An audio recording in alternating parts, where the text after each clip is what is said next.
Alright, for this video I'm going to go through the Krebs cycle.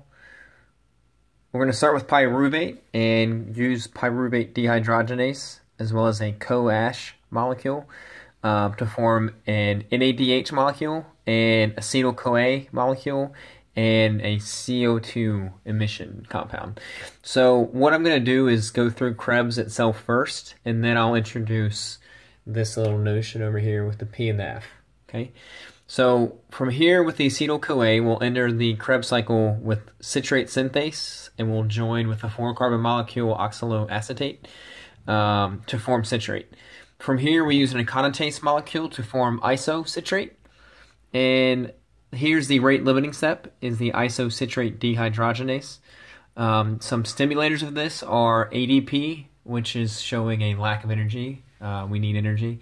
Calcium, which is secreted by the sarcoplasmic reticulum during muscular contraction. So this is meaning we need energy.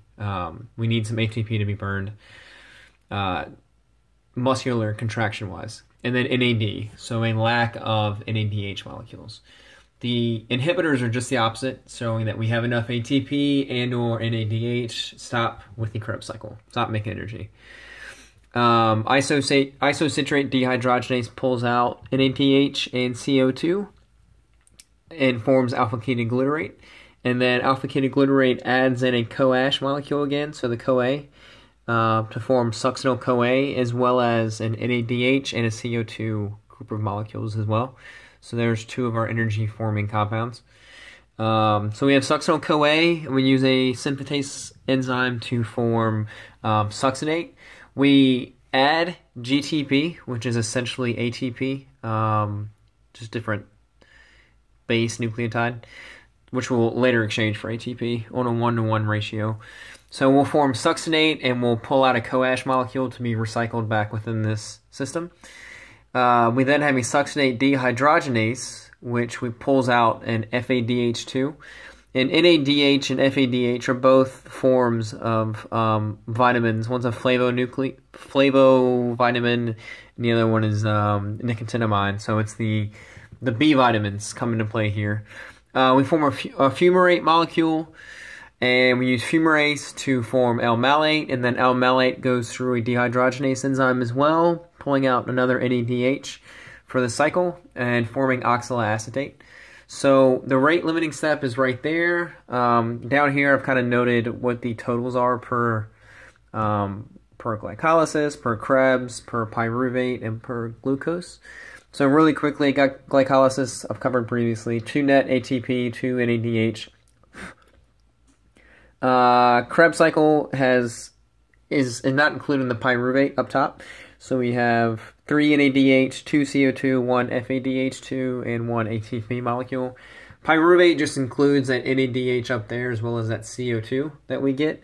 And then per glucose. So we have 4 ATP total. We have 10 NADH, which form 22.5 ATP later on in the ETC. And then 2 FADH2 to form 3 ATP later on, as well as 6 CO2. And this comes out to roughly 30 ATP. Now, glycogen, we have one less activation step with the hexokinase, so we have roughly 31 ATP coming if glycogen is the starting source of energy. So really quick to look at the other entry points for other macronutrients. The P, there's 7 entry points for P for proteins, more specifically amino acids.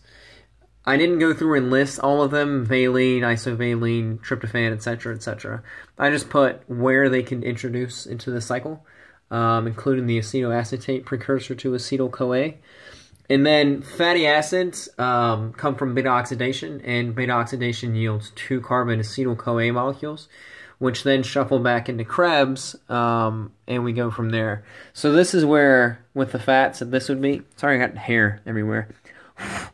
This would be where all the fatty acid acetyl-CoAs produce their energy, and then glucose would be looking at pyruvate instead.